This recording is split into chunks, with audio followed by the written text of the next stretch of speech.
하나님의 말씀 보도록 하겠습니다. 하나님의 말씀은 느헤미야 8장 1절 말씀부터 12절까지 말씀 보도록 하겠습니다. 제가 가진 성경으로는 구약성경 737페이지입니다. 느헤미야 8장 1절 말씀부터 12절까지 말씀을 우리 교독으로 봉독하도록 하겠습니다. 1절부터 제가 교독합니다. 이스라엘 자손이 자기들의 성읍에 거주하였더니 일곱째 달에 이르러 모든 백성이 일제히 수문학 광장에 모여 학사 에스라에게 여호와께서 이스라엘에게 명령하신 모세의 율법책을 가져오기를 청하매 일곱째 날 초하루에 제사장 에스라가 율법책을 가지고 회중과 곧 남자나 여자나 알아들을 만한 모든 사람 앞에 이르러 수문학 광장에서 새벽부터 정오까지 남자나 여자나 알아들을 만한 모든 사람 앞에서 읽음에 뭇 백성이 그 율법책에 귀를 기울였는데 그때 에스라가 특별히 지은 나무 단장에 서고 그의 옆 오른쪽에 선자는 마띠나와 수마와 아니야와 우리야와 힐리야와 미사야요 그의 왼쪽에 선자는 브리야와 미사야와 말기야와 하순과 하스바타나와 스가야와 부슬람이다. 에스라가 모든 백성 위에 서서 그들 목전에 책을 펴니 책을 펼 때에 모든 백성이 일어서니라. 에스라가 역시 하나님 여호와를 순종하며 모든 백성이 손을 들고 아멘 아멘하고 응답하고 몸을 굽혀 얼굴을 땅에 대고 여호와께 경배하니라. 예수아와 바니와 세레바와 야민과 악굽과 사부대와 호디야와 마아세야와 그리다와 아사랴와 요사박과 하남과 블라야와 레이 사람들은 백성이 제자리에 서 있는 동안 그들에게 율법을 깨닫게 하였는데 하나님의 율법책을 낭독하고 그 뜻을 해석하여 백성에게 낭독하는 것을 다 깨닫게 하니 백성이 율법의 말씀을 듣고 다 우는지라. 총독 느헤미야와 제사장 겸 학사 에스라와 백성을 가르치는 레위 사람들이 모든 백성에게 이르기를 오늘은 너희 하나님 여호와의 성일이니 슬퍼하지 말며 울지 말라 하고 느헤미야가 또 그들에게 이르기를 너희는 가서 살진 것을 먹고 단 것을 마시되 준비하지 못한 자에게는 나누어주라. 그날은 우리 주의 성일이니 근심하지 말라. 여호와를 인하여 기뻐하는 것이 너희의 힘이니라 하라. 레위 사람들도 모든 백성을 정숙하게 하여 이르기를 오늘은 성일이니 마땅히 조용하고 근심하지 말라 하니 모든 백성이 곧 가서 먹고 마시며 나누어주고 크게 즐거워하니 이는 그들이 그 일러 들려준 말을 밝히 아니라. 아멘. 지나간 세기 아주 유명한 전도자였고 감리교 운동의 창설자였던 존 웨슬리 목사님의 집에 한 청년 강도가 들어간 적이 있다고 합니다. 도구를 요구하는 이 강도에게 웨슬리 목사님께서는 자기의 지갑을 열어가지고 가지고 있는 모든 돈을 주면서 이렇게 이야기를 했다고 그래요. 형제요, 우리 이렇게 합시다. 이 돈을 당신이 나에게 강제로 빼앗은 것이 아니라 내가 당신에게 선물로 준 것으로 합시다. 그렇게 이야기를 했습니다. 그러자 강도는 퉁명스럽게 아니 그것이 무슨 차이가 있단 말입니까? 그렇게 이야기하면서 그 돈을 빼앗듯이 해서 그 집을 막 나가려고 하는 순간 웨슬리 목사님께서 그를 다시 불러 세웠습니다. 그리고 이렇게 이야기했습니다. 형제, 잠깐만 기다려 주십시오. 제가 형제에게 드릴 선물이 하나 더 있습니다. 이 책을 꼭 받아가십시오. 그러면서 아주 잘 포장된 책 한 권을 선물로 주었습니다. 강도는 급한 마음으로 그 책을 낚아채듯 받아가지고 집을 막 나가버렸어요. 황급히 빠져나갔습니다. 그 책은 웨슬리 목사님이 평상시에 자기 집을 방문하는 귀한 손님이 오면 선물로 드리려고 늘 포장해서 간직하고 있던 성경책이었습니다. 성경책. 그 당시에는 성경책이 아주 귀했거든요. 그래서 성경책을 잘 포장해서 집에 귀한 손님이 오면 그 손님에게 드리는 그런 용도로 보관하고 있었던 그런 성경책이었어요. 자, 세월이 흘렀습니다.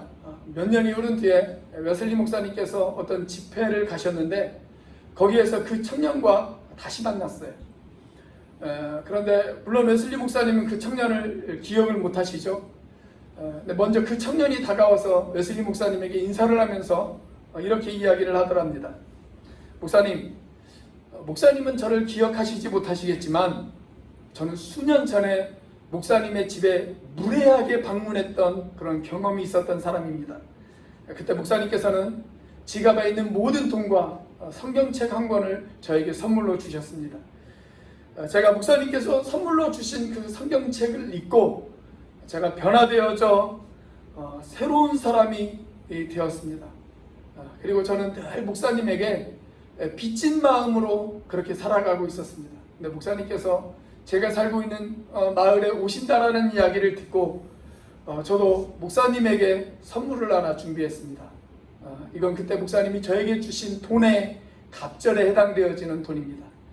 부디 이 돈을 목사님의 선교 사역에 사용해 주시고 그리고 저를 더 이상 강도가 아닌 목사님의 동역자로 사역자로 그렇게 기억해 주시기를 바랍니다.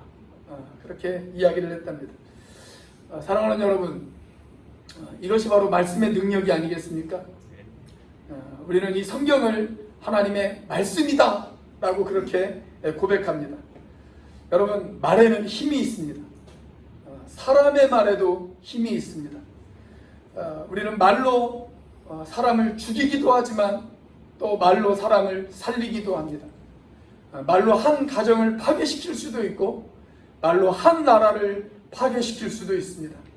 여러분, 사람의 말도 그러한 힘이 있을지언데 하나님의 말씀은 얼마나 힘이 있겠습니까?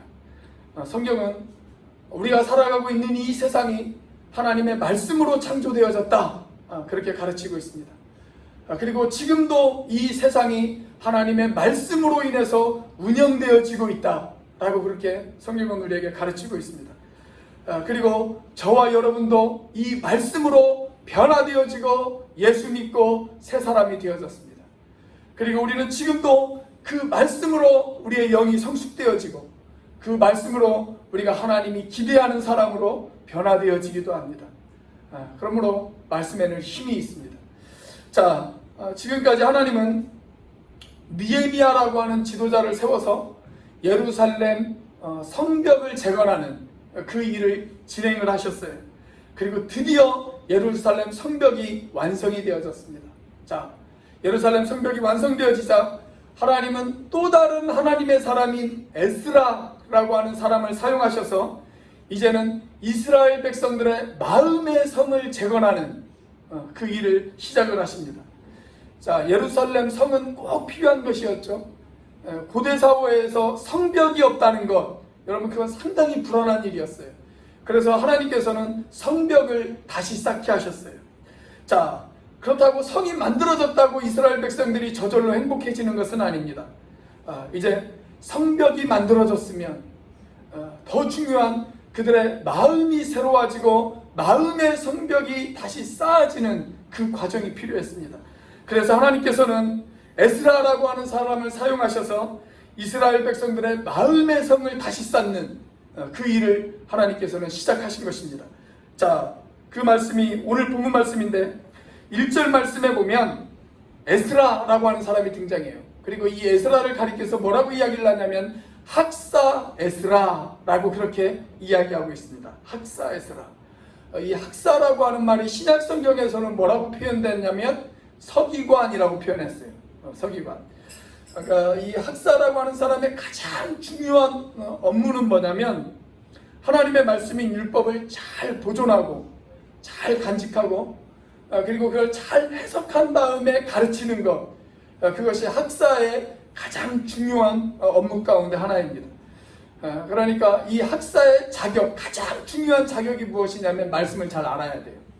말씀을 잘 알아야 그걸 잘 간직하고 또 잘 해석하고 잘 전할 수가 있지 않겠습니까? 그래서 말씀을 잘 알아야 되는 것이 학사의 자격입니다. 근데 요즘은 우리가 대학교 졸업하면 학사증을 주잖아요. 그죠? 요즘 대학을 졸업하면 학사증을 주더라고요. 그래서 대학교 졸업하면 머리에 쓰는 모자를 뭐라고 이야기해요? 학사모라고 그러잖아요. 학사모. 학사모 쓰고 우리가 사진 찍고 막 그러지 않습니까? 근데 대학을 졸업하면 다 학사 자격을 주는데 성경의 학사는 말씀에 정통한 사람이에요. 말씀에 정통한 사람, 그 사람이 학사예요. 여러분 학사 다음이 뭐예요? 학사 다음이 석사잖아요. 석사. 최근에 오늘 조정훈 가사님이 몸 컨디션이 지금 상당히 좀 안 좋아서 뭐 감기 증세도 있고 그래서 제가 오늘은 좀 쉬라고 그랬어요. 교회 나오지 말고 좀 쉬라고 그랬는데 아마 방송으로 들을 거예요. 조정훈 가사님이 최근에 저에게 뭐라고 이야기를 하냐면 같이 밥을 먹는데 저한테 그러더라고요. 목사님, 저 대학원 가서 석사 공부하고 싶어요. 그러더라고요. 그래서 제가 이 말이 여기까지 나왔는데 제가 하지를 못한 말이 있습니다. 진짜 석사가 뭔지 알아? 석사는 말씀 전하다가 돌 맞아 죽어야 석사가 돼. 그게 석사예요. 말씀 전하다가 돌 맞아 죽어야 그게 석사가 됩니다. 그래서 우리 기독교 역사상 최초의 석사 누군지 아세요? 스데반 집사님. 스데반 집사님이 최초의 석사예요. 석사 다음이 뭐예요? 박사잖아요. 박사. 박사는 뭘까요, 여러분? 그렇죠. 박사는 밖에 나가서 복음 전하다 죽은 사람이 박사예요. 밖에 나가서 복음 전하다 죽은 사람이 박사. 그래서 복음 가지고 외국에 나가서 열심히 복음 전하다가 거기에서 순교하면 그 사람이 박사가 되는 겁니다. 오늘 미국에서 사역하는 우리 조재철 목사님이 오셔서 같이 예배를 드리시는데 미국에서 열심히 복음 전하시다가 순교하시면 저절로 박사가 됩니다. 저절로 박사가 돼요.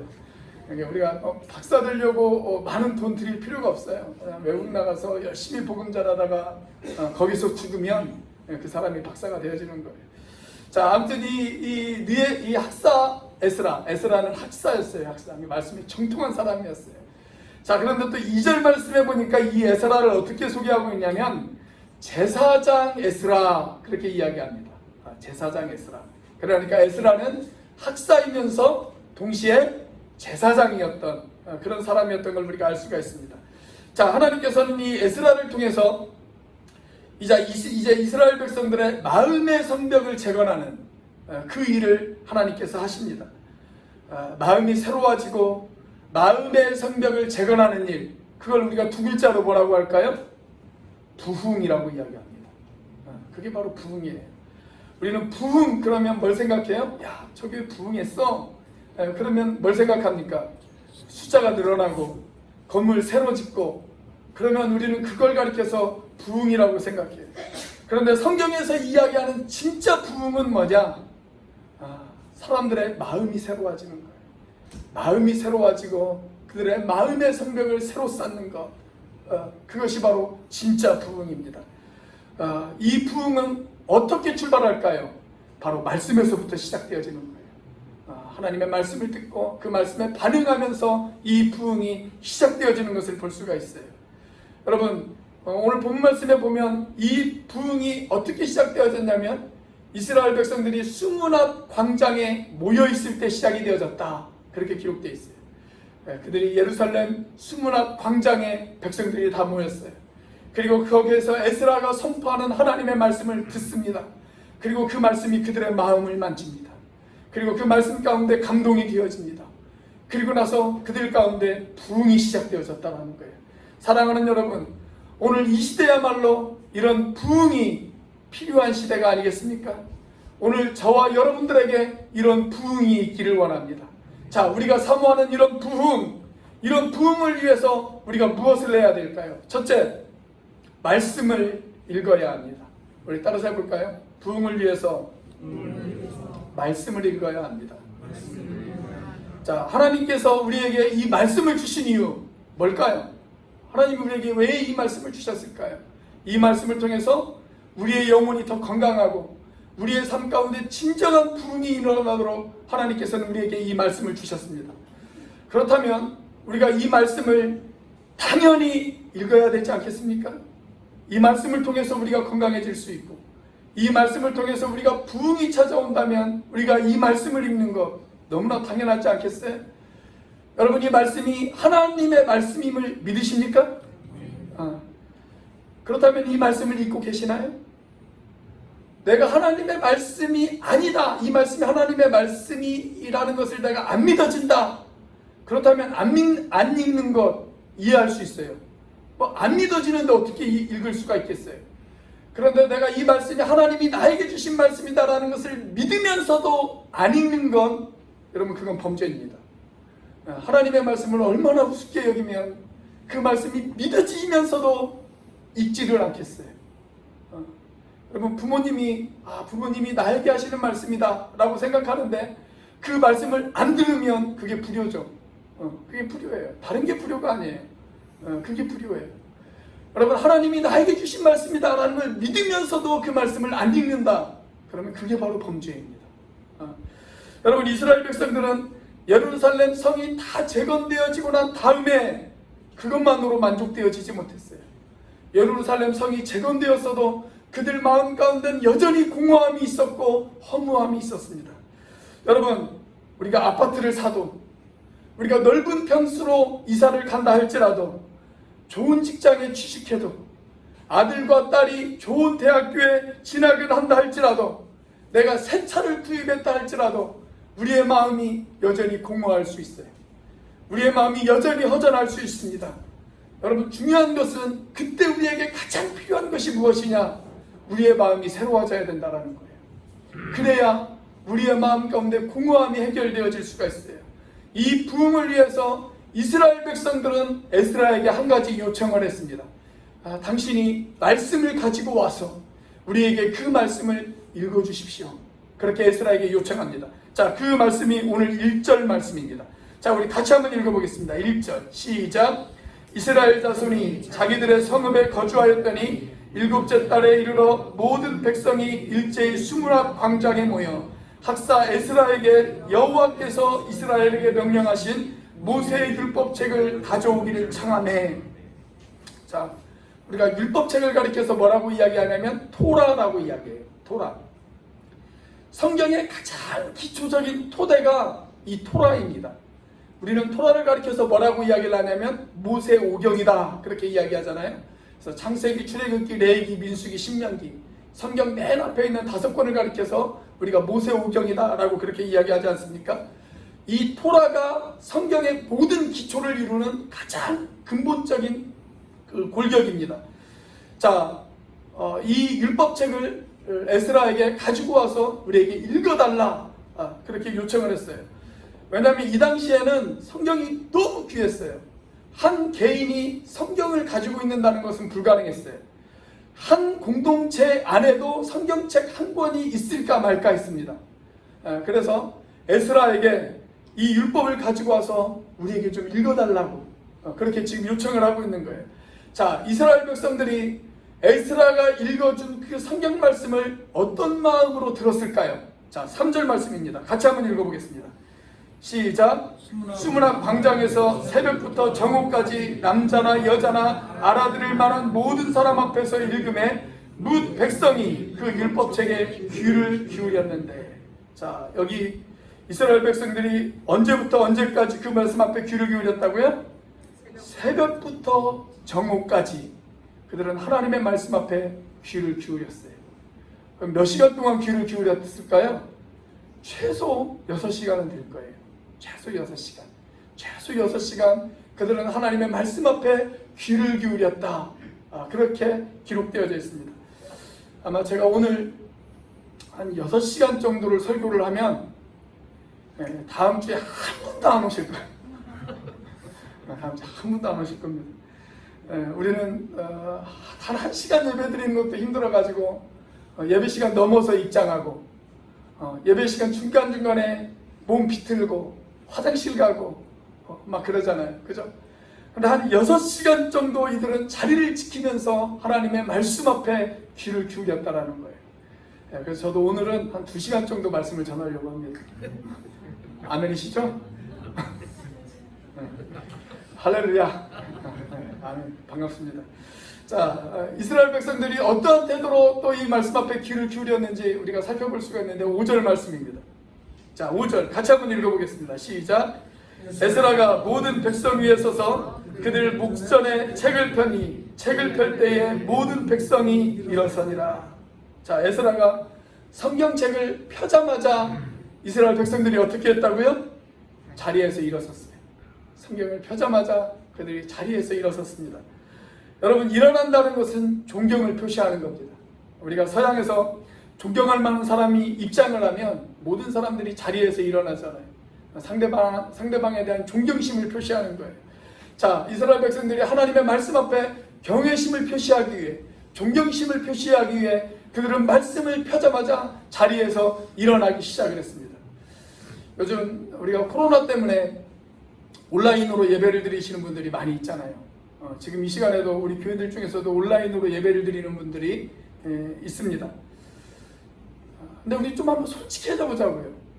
솔직하게 우리가 온라인으로 예배를 드리면 말씀에 대한 이런 경외심이 생깁니까?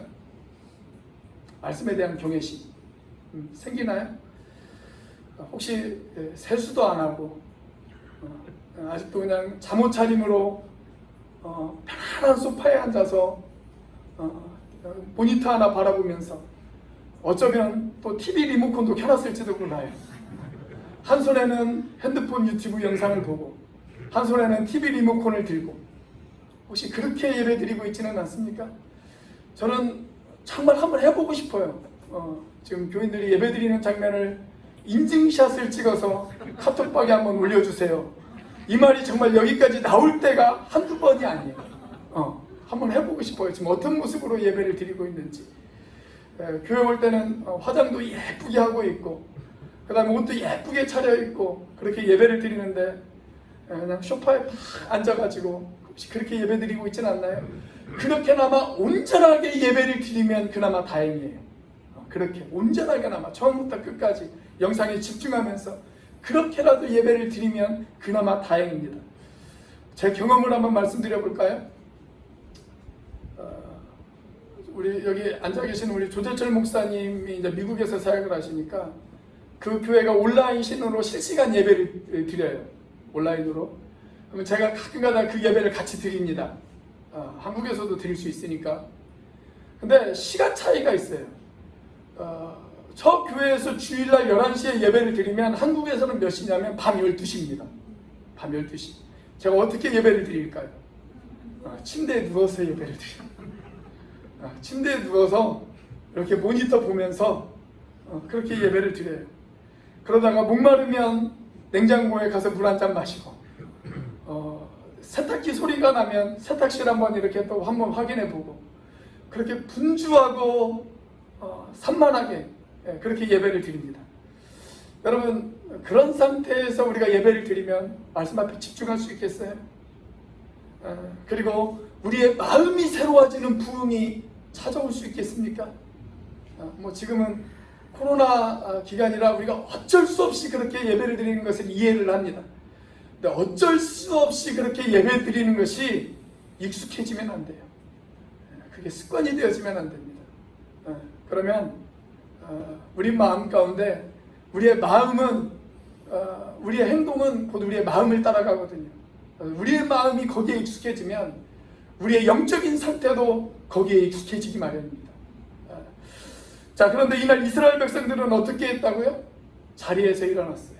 말씀이 선포되어지자 그들은 자리에서 일어섰습니다. 얼마나 아름다운 광경이에요.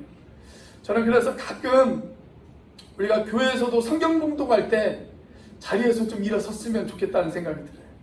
성경 봉독할 때 자리에서 일어서서 그렇게 성경 봉독하면 얼마나 아름다울까. 제가 아는 분은 실제로 성경 봉독할 때 이분은 자리에서 일어서요. 혼자. 자기 혼자 이 말씀에 너무 은혜가 되어졌다고 자리에서 일어서는 분이 한 분 계세요. 그래서 성경 봉독 끝나면 딱 자리에 앉아서 계속 일어나 있으면 다른 사람에게 방해되니까 성경 봉독하면 딱 자리에 앉아서 말씀 듣고 그런 분도 있습니다. 자, 아무튼 이스라엘 백성들은 근데 거기에서 끝나지 않았어요. 자, 6절 말씀입니다. 같이 한번 읽어보겠습니다. 시작. 에스라가 위대하신 하나님 여호와를 송축하며 모든 백성이 손을 들고 아멘 아멘 하고 응답하고 몸을 굽혀 얼굴을 땅에 대고 여호와께 경배하니라. 자, 그러니까 하나님의 말씀이 선포되고 읽어질 때 백성들은 어떻게 했어요? 아멘, 아멘 하고 응답했습니다. 아멘, 아멘 하고 응답했어요. 여러분 얼마나 아름다운 태도입니까? 아멘 하시기 바랍니다. 제가 좀 이렇게 강압적으로 뭘 하는 걸 별로 좋아하지를 않는 사람이라 아멘을 좀 저도 별로 강요를 잘 안 해요. 그러다 보니까 저희 교회 교인들이 아멘에 참 인색한 것 같아요. 아멘 하시기 바랍니다. 아멘 하시는 분만 복 받을 줄로 믿습니다. 아멘 하시기 바랍니다. 자, 그런데 더 놀라운 것은 뭔지 아십니까? 이스라엘 백성들이 하루만 그렇게 한 것이 아니었어요. 이스라엘 백성들이 오늘 읽지는 않았지만 우리가 이 느헤미야 8장 맨 마지막 절을 보면 이렇게 기록되어져 있습니다. 같이 한번 읽어보겠습니다. 18절 말씀 시작.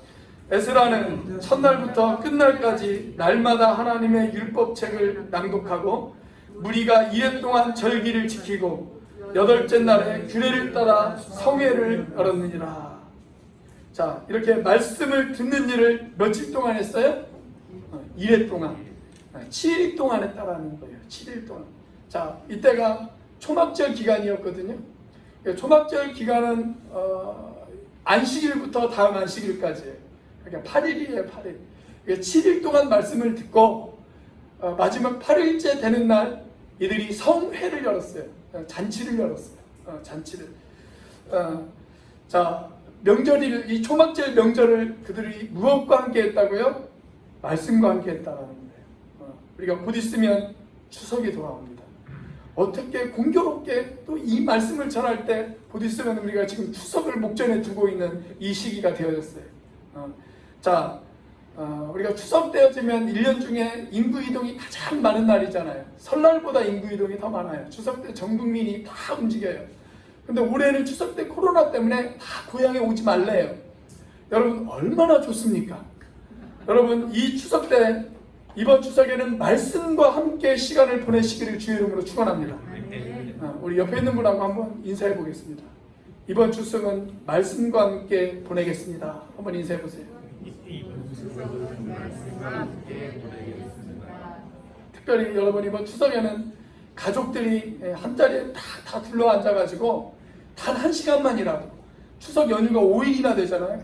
추석 연휴 5일 동안 단 1시간만이라도 가족들이 삥 둘러 앉아서 느헤미야 한 권을 선택하시든지 아니면 다른 책 한 권을 선택하시든지 가족들이 한 장씩 돌아가면서 그렇게 그 한 권을 다 읽으면 여러분 얼마나 환상적인 명절이 되겠습니까? 이런 말씀에 전혀 막 감동이 안 되세요? 아멘이 안 되십니까? 우리 옆에 분 바라보시면서 다시 한번 인사해 보겠습니다. 제가 한번 도전해 보겠습니다. 한번 인사해 보세요. 제가 한번 도전해 보겠습니다. 네. 이번 추석에는 꼭 그렇게 하시길 바랍니다. 저희 집도 꼭 그렇게 하겠습니다. 쌍둥이들이 할까 안 할까 고민스럽기는 한데 안 하면 용돈을 끊는 한이 있더라도 꼭 그렇게 한번 해보겠습니다. 자, 여러분 요한계시록 1장 3절에 보시면 이런 말씀이 있어요.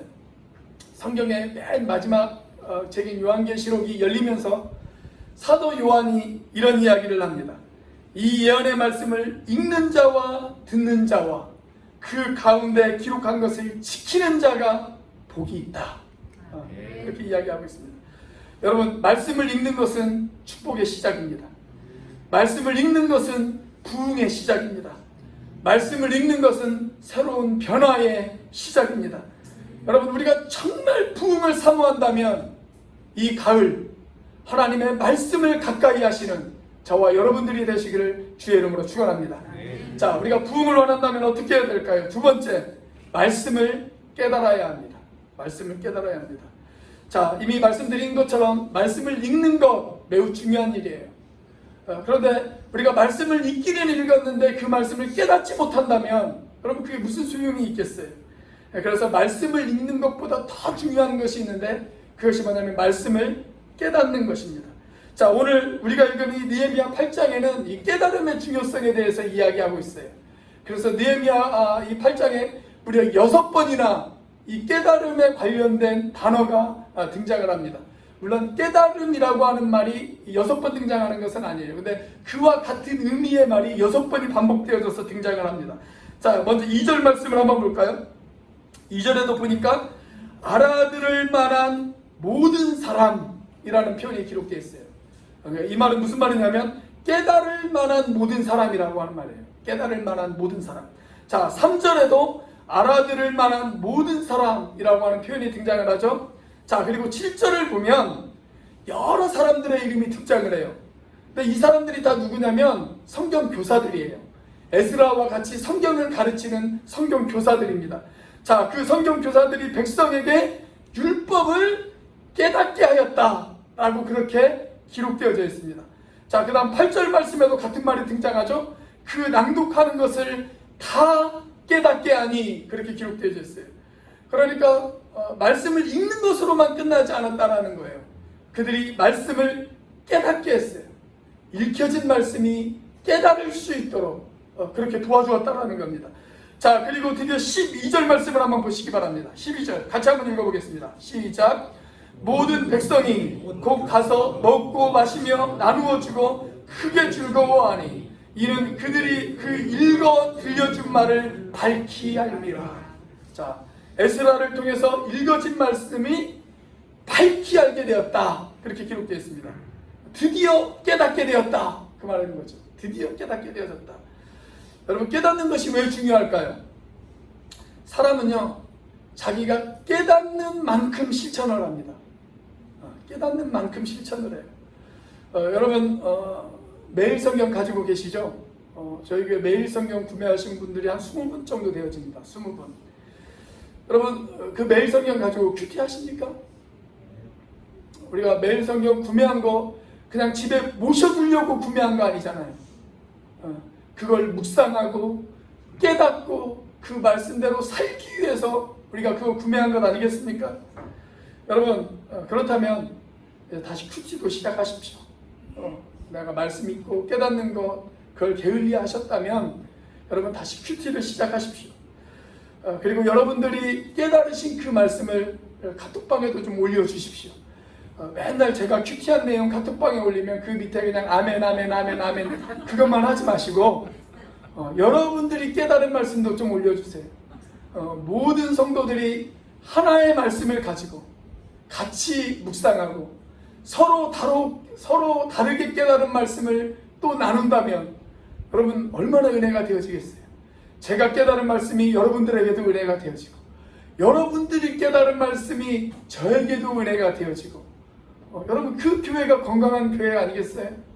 우리가 그렇게 서로 말씀을 읽고 깨달으면서 또 그 말씀을 나누면서 우리가 그렇게 같이 건강한 교회를 만들어가는 저와 여러분들이 되시기를 주의 이름으로 축원합니다. 여러분, 우리가 이 험한 세상 어떻게 버틸 수가 있겠습니까? 우리가 말씀을 깨닫고 그 깨달은 말씀을 붙잡아야 우리가 이 세상에서 버틸 수 있고 견딜 수 있지 않겠어요? 저와 여러분들이 그렇게 되시길 주의 이름으로 축원합니다. 여러분, 이 깨닫는 것을 우리가 다른 말로 표현한다면 그것이 소화시키는 거예요. 소화시키는 것. 내가 밥을 많이 먹었다. 여러분, 그건 자랑이 아닙니다. 내가 밥을 많이 먹고 그걸 소화시키지 못해서 하루 종일 고생하는 사람처럼 미련한 사람이 없어요. 여러분, 밥을 먹었으면 그걸 소화시킬 줄 알아야 돼요.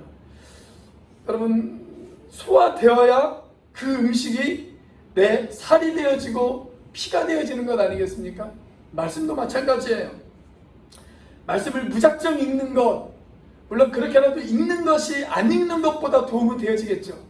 그렇지만 말씀을 무작정 읽는 것보다 더 좋은 것은 내가 적은 분량의 말씀을 읽더라도 그 말씀을 깨닫는 거예요. 깨닫는 것. 여러분, 그렇게 소화되어진 말씀, 그렇게 깨달아진 말씀이 내 영혼의 살이 되어지고 피가 되어질 수가 있습니다. 여러분, 우리가 그 아이들이 밥 먹을 때 그렇게 이야기하잖아요. 천천히 꼭꼭 씹어 먹어. 그렇게 이야기하지 않습니까? 여러분, 하나님의 말씀 많이 읽는 것도 중요하지만 적은 분량이라도 천천히 드시고 꼭꼭 씹어서 드시는 여러분들이 되시기를 바랍니다. 그래서 그 말씀을 나의 것으로 한번 만들어 보십시오. 하나님이 이 말씀을 통해서 나에게 들려주시는 음성이 무엇일까? 그걸 한번 깨달아 보세요. 여러분, 그리고 무엇보다도 그 말씀을 읽기 전에 성령님의 도우심을 구해보세요. 우리 성경의 진정한 저자인 성령님께서 우리가 성경을 읽고 깨닫기를 원할 때마다 그 성령님께서 우리에게 깨달음을 주신다는 것 아십니까? 그렇기 때문에 성령의 도우심을 구해보세요. 그러면 그분이 깨달음을 주세요. 여러분, 진정한 부흥을 원하십니까? 그렇다면 말씀을 읽으십시오.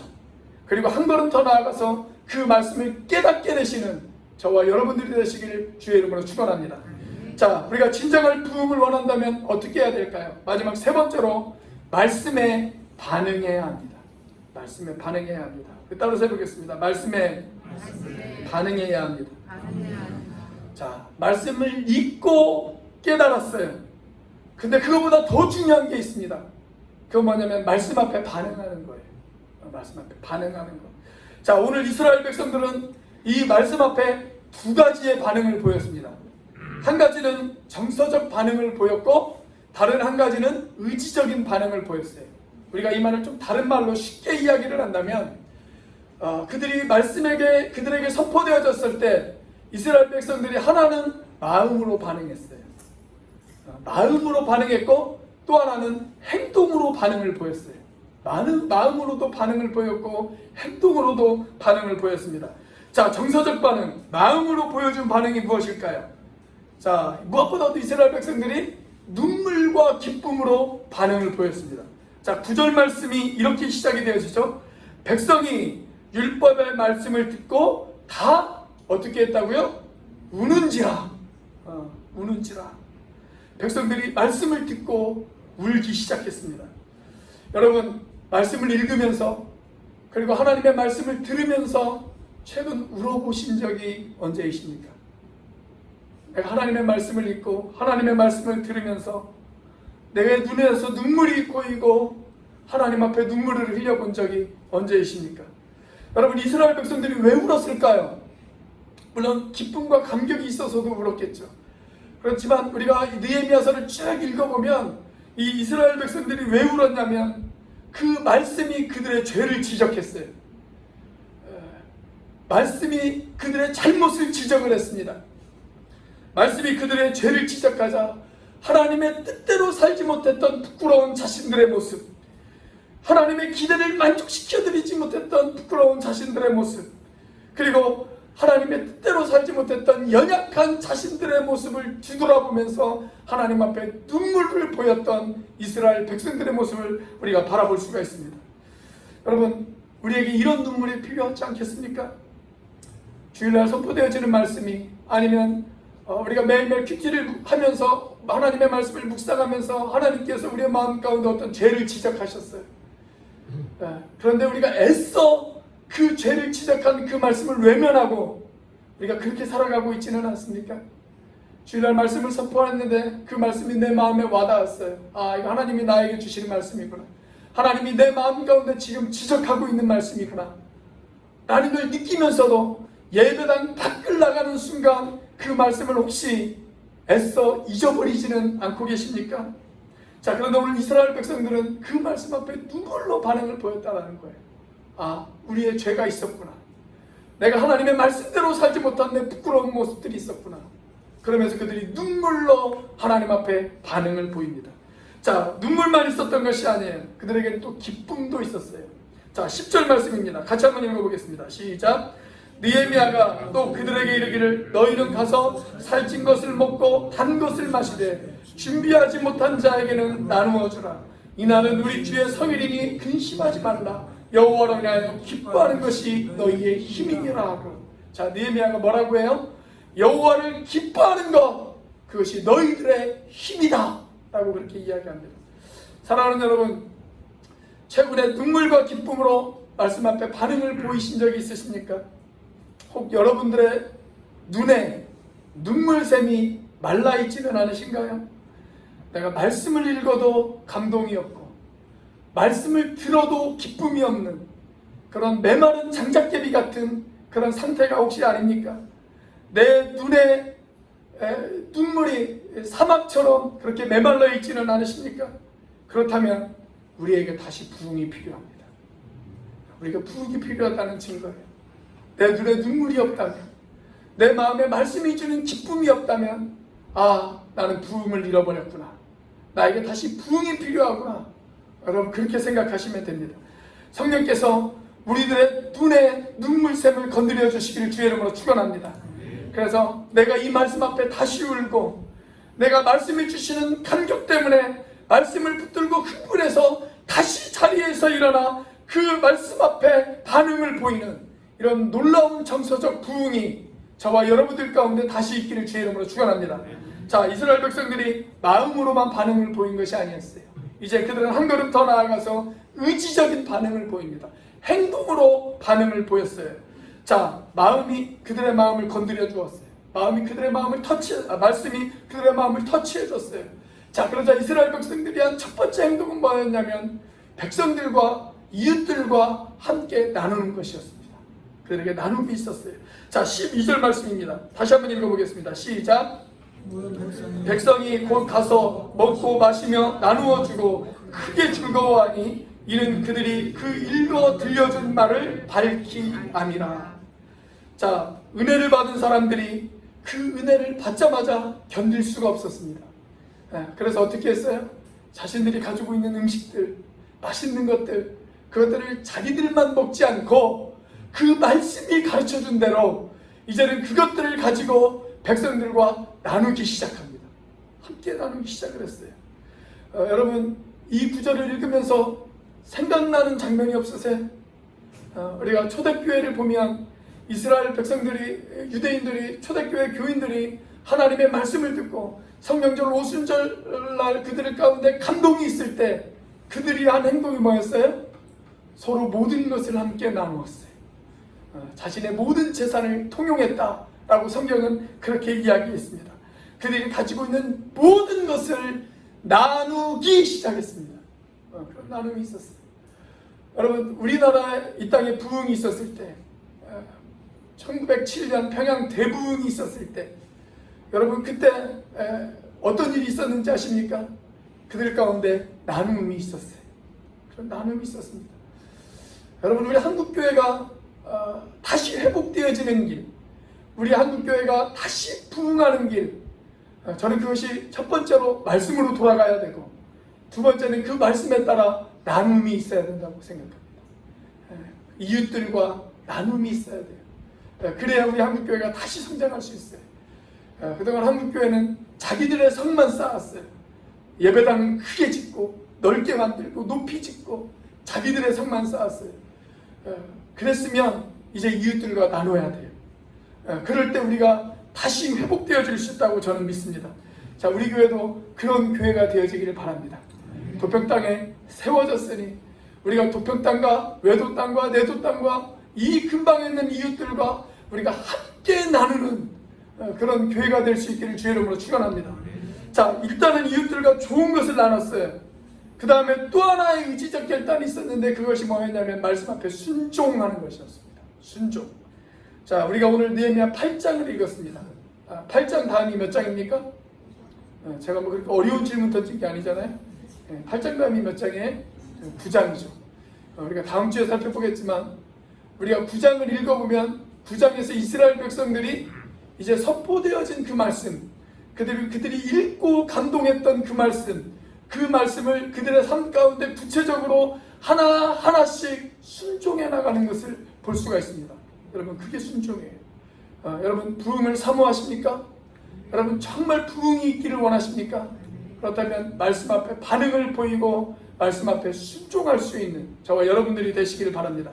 수년 전에 공산주의가 무너지기 직전에 러시아 모스크바의 한 극장에서 연극을 하나 상영을 했던 적이 있습니다. 연극의 제목이 뭐였냐면 턱시도를 입은 예수라고 하는 제목이었어요. 그런데 이 연극은 기독교를 조롱하기 위해서 만들어진 연극이었습니다. 기독교가 그들의 공산주의를 무너뜨린다라고 하는 어떤 위기심을 느끼고 기독교를 조롱하기 위해서 만들어진 연극이 턱시도를 입은 예수라고 하는 그 연극이었어요.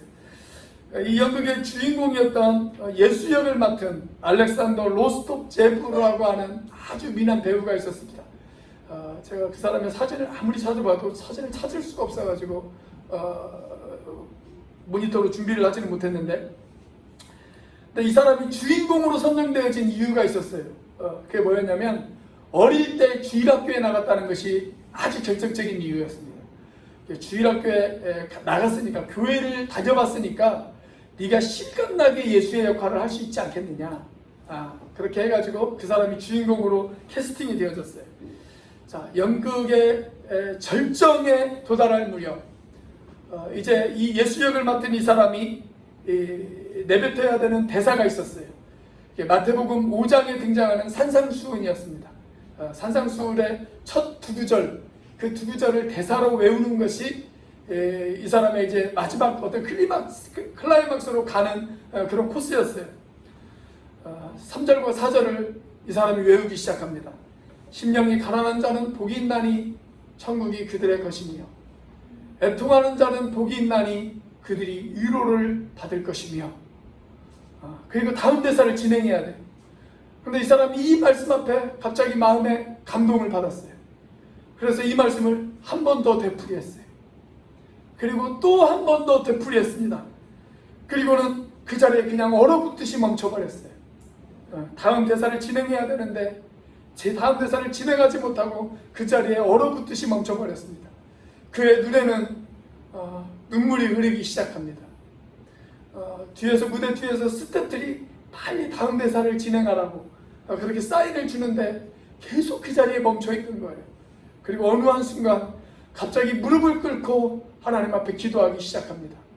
여러분, 기독교를 조롱하기 위해서 만든 연극인데 하나님 앞에 눈물을 흘리면서 기도한다고 한번 생각을 해보세요. 연극의 담당 진행자들이 얼마나 당황했겠어요. 그래서 급하게 무대의 막을 내려버렸어요. 연극은 그렇게 엉망으로 끝이 나버렸습니다.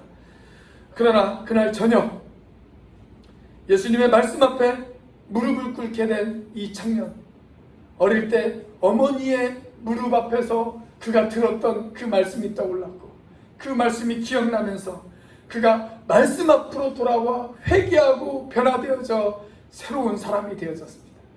그 거룩한 역사의 현장이 바로 그것이 되었던 것입니다. 여러분, 이것이 바로 말씀의 능력이 아니겠습니까? 여러분, 이것이 바로 말씀의 승리가 아니겠습니까? 이것이야말로 진정한 부흥이 아니겠습니까? 사랑하는 여러분, 좋은 계절이 다가오고 있습니다. 이제 정말 말씀 읽기 너무나도 좋은 계절, 가을이 다가오고 있습니다. 이 가을, 우리 영혼의 진정한 부흥을 위해서 저와 여러분들이 다시 한번 이 말씀을 붙잡을 수 있었으면 좋겠습니다. 다시 성경을 읽으십시오. 성경을 모셔두고 있는 성경이 아니라 그 성경을 펴서 읽으시는 그 성경으로 만드십시오. 그리고 다시 경건의 묵상을 시작하십시오. 그리고 주님께서 우리에게 깨달음을 주실 때 그 말씀 앞에 반응을 보이십시오. 눈물로 반응을 보이시고, 기쁨으로 반응을 보이시고, 그리고 그 반응 앞에 하나님, 내가 이 말씀대로 살겠습니다라고 순종하며 그렇게 나아가신다면 저와 여러분들 가운데 진정한 부흥이 시작되어질 줄로 믿습니다. 여러분, 우리들의 가정이, 말씀이 회복되어질 때 우리들의 가정이 부흥되어질 것입니다.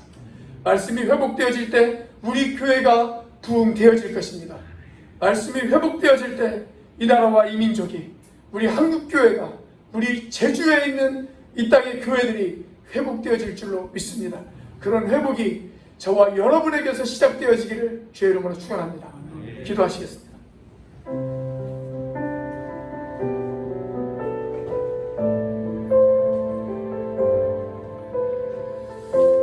하나님, 주신 말씀을 가슴에 담습니다. 하나님, 부흥의 시작은 우리가 하나님의 말씀 앞에 서게 되어질 때 시작되어지는 줄 믿습니다. 그 말씀이 우리의 마음과 우리의 가정과 우리의 교회를 만질 수 있다면 하나님, 우리가 새로워질 수 있을 줄로 믿습니다. 하나님, 진리의 말씀이 이 땅을 새롭게 하여 주시옵소서. 진리의 말씀으로 내 삶이 새로워질 수 있도록 인도하여 주시옵소서. 진리의 말씀으로 우리의 가정이, 우리의 교회가 새로워질 수 있도록 인도하여 주시옵소서. 하나님, 내가 그 말씀을 사모하게 하여 주옵소서. 그 말씀을 다시 읽게 하여 주시옵소서. 그 말씀 가운데 깨달음이 있게 하여 주옵소서. 하나님, 그 말씀 앞에 순종하는 내가 되어줄 수 있도록 도와주시옵소서. 우리 이 시간 한 목소리로 하나님 앞에 기도하도록 하겠습니다. 같이 기도합니다. 하나님과 살아계심에 역사하시는 하나님 아버지 감사합니다. 아버지 하나님, 이 시간 주님께서 함께하여 주시옵소서. 하나님, 우리가 말씀 앞에 반응을 보이게 하여 주시옵소서. 하나님, 우리가 말씀을 읽고 아버지 하나님의 말씀을 아버지 하나님의 우리가 아버지 하나님을 깨닫고 하나님 그 말씀 앞에 아버지 하나님 우리가 순종하며 나아갈 수 있는 우리가 되어줄 수 있도록 하나님 역사하여 주옵소서. 아버지 하나님, 내 영이 부흥하기를 원한다면, 하나님 우리의 가족이 부흥하기를 원한다면, 아버지 하나님 우리 교회가 부흥하기를 원한다면, 하나님이 나누고 이 민족이 다시 부흥하기를 원한다면, 아버지 하나님 우리가 말씀으로 돌아갈 수 있도록 인도하여 주시옵소서. 하나님의 말씀을 가까이 하게 하여 주옵소서. 그 말씀을 읽고 그 말씀을 소화시키고 아버지 하나님 그 말씀대로 순종할 수 있는 우리가 되어줄 수 있도록 하나님 역사하여 주옵소서. 진리의 말씀이 이 땅을 새롭게 하여 주시옵소서. 우리를 회복시켜 주시옵소서.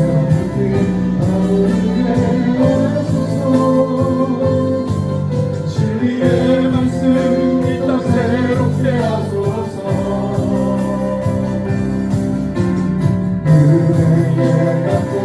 은혜의 하소서.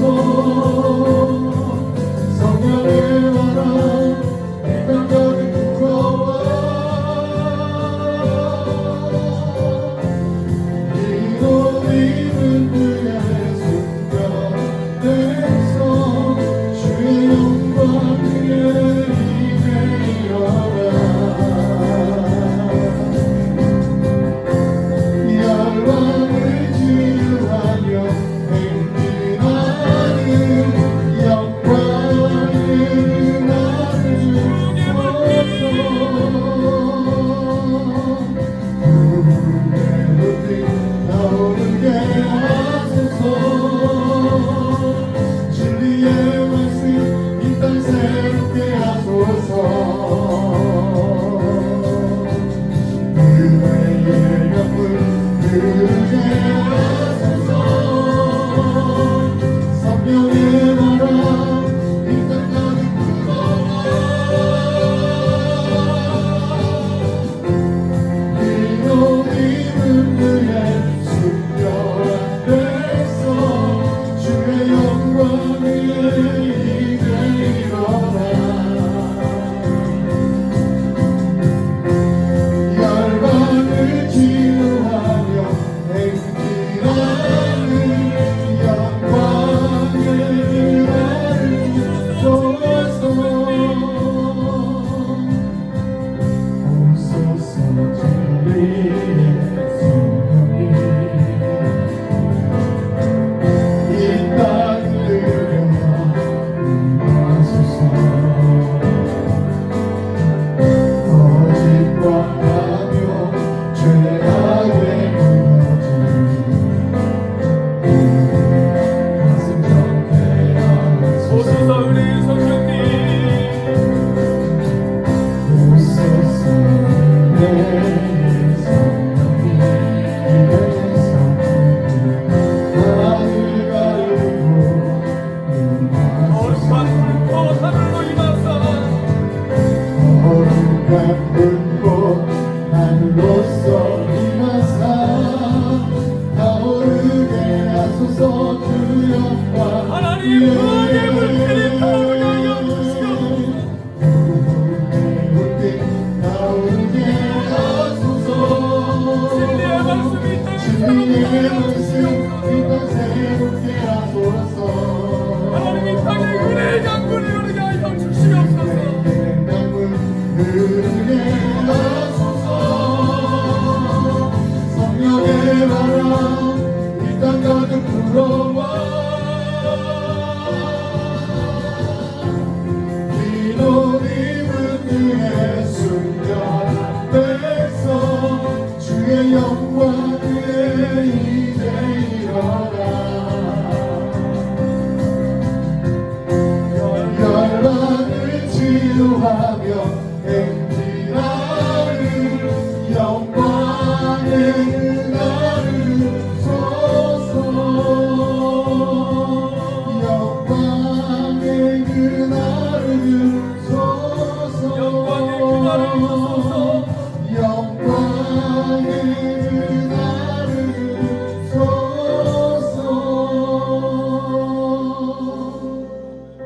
우리 시간에 조재철 목사님 나오셔서 축도해 주심으로 예배를 마치도록 하겠습니다.